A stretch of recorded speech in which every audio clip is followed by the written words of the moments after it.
Mexico manager Juan Carlos Osorio is famous for making alterations to his lineup, and has earned the, usually derisive, nickname, Juan Cambios Osorio, or Juan Changes Osorio.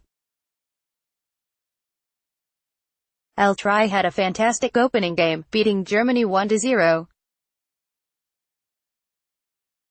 Yet you can still expect rotations to be made. Osorio's philosophy is that each game calls for a different scheme, for different personnel who can best defeat the opponent.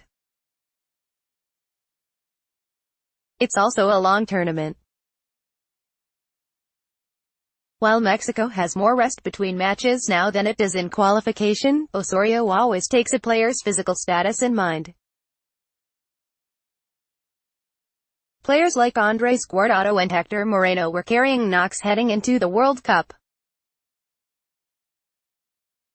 They may be rested or utilized in a different capacity to keep them fresh for what Mexico hopes is a deep run. As we do before every match, Goal takes a look at 3 potential starting sides for Mexico against Korea. Check back before kickoff to see the confirmed lineups. Tecatito time. The Koreans are vulnerable on the wings. Mexico will be able to exploit the fact that South Korea is playing its second-choice left-back and has a right-back that has played well in the domestic league but poorly on the grand stage. To do that, it seems wise to keep Irving Lozano in the starting lineup on the left side going after Li Yang.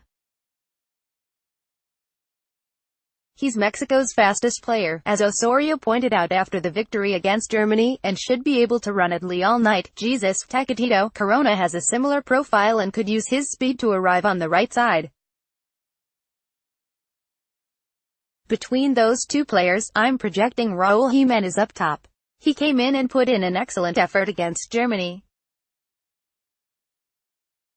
Javier Chicharito Hernandez also played well, but this is the kind of game where Jimenez may be useful up top, and Chicharito can get a break or come on in the second half to continue toying with the Korea defenders if needed.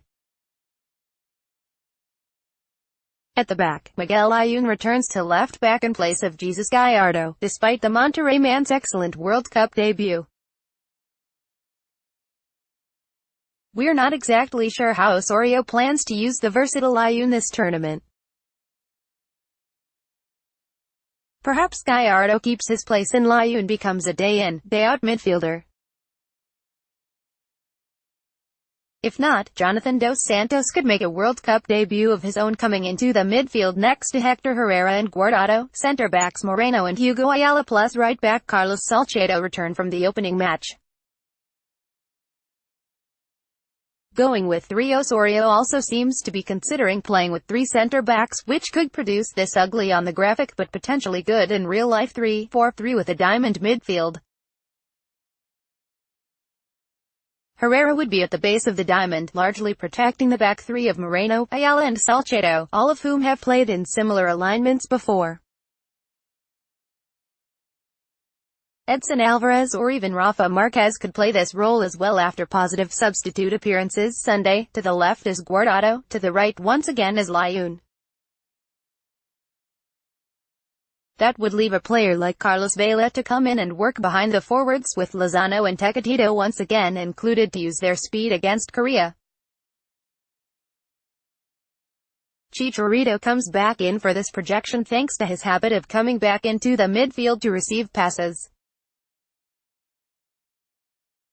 Korea also could use a back 3 to attempt to mask its issues defending wide, so this definitely is a formation to keep an eye out for from one or both teams Saturday.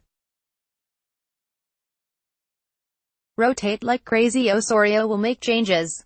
It's what he does. It's unlikely he will make this many changes. That said, this isn't a terrible team.